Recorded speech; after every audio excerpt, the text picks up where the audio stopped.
We have an intelligence leak. This is not Matt Damon, and I know Matt Damon was going to play the part of you in another movie. It's not The Bourne Identity. It's not paper under park benches and that. This is your world being affected by digital technology, digital media. Do we need to radically change our intelligence distribution because of new technology? Well, I think there's a lot we can do to safeguard classified material better. And I would certainly say, based on what we know publicly, the presumption at this moment is this is some kind of leak out of the Pentagon or other U.S. sources. And we don't know whether we're at the end of it or not. It could be more. However, I would also caution at this point that we not draw too many conclusions.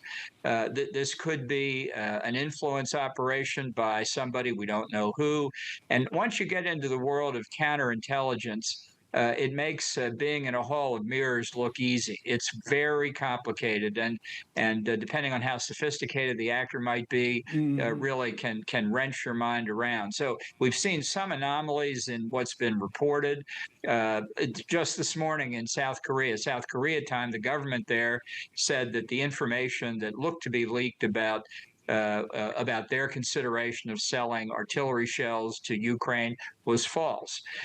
So we don't know whether that's disinformation too.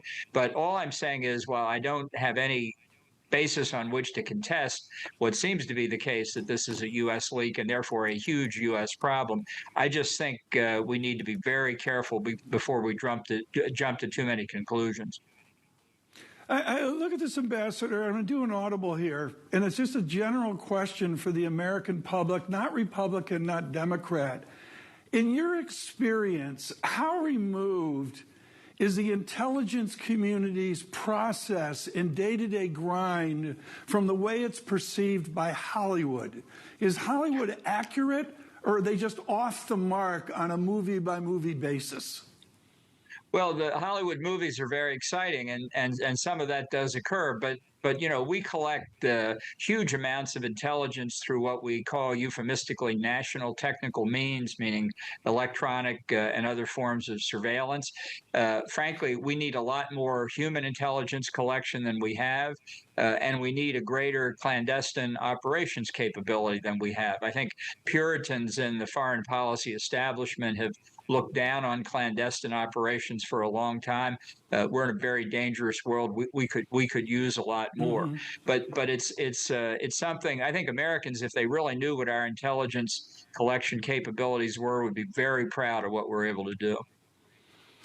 John Bolton, I want to move to the bipartisan thrust of Washington against China. Should we be cautious because there's such a fixed bipartisan nature to our anger over China? Do we overreact?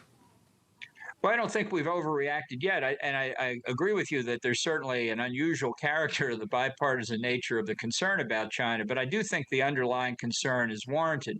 I think China is essentially an existential threat to us and the West as a whole in this century, and their challenge is really across the board. It's not just political and military, although it's very much in those sectors. It's economic as well. Decades of stealing our intellectual property, discriminating against foreign investors and traders, manipulating the international financial system to its advantage.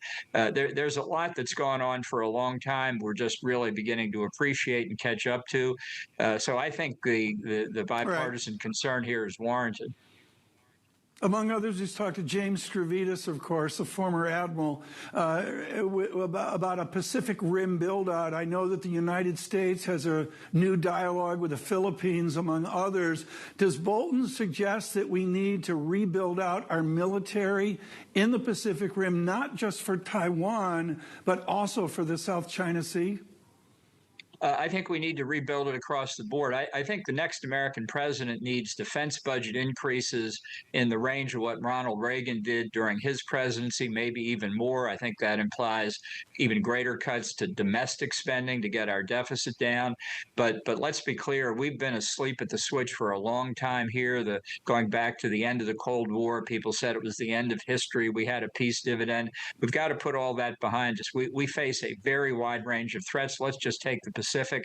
Get a map out that has the Pacific Ocean in the middle of it. It's a long way away. We need probably 50 more naval war vessels in our fleet just to deal with the Pacific, let alone increases for the rest of the world. And John Bolton, what's so important here is those of us of a certain vintage remember our intelligence misestimates of the Soviet Union. Do you have a confidence in our intelligence of China, or do we make the same misguiding that we did with the Soviet Union? Do we know what we're talking about with Beijing?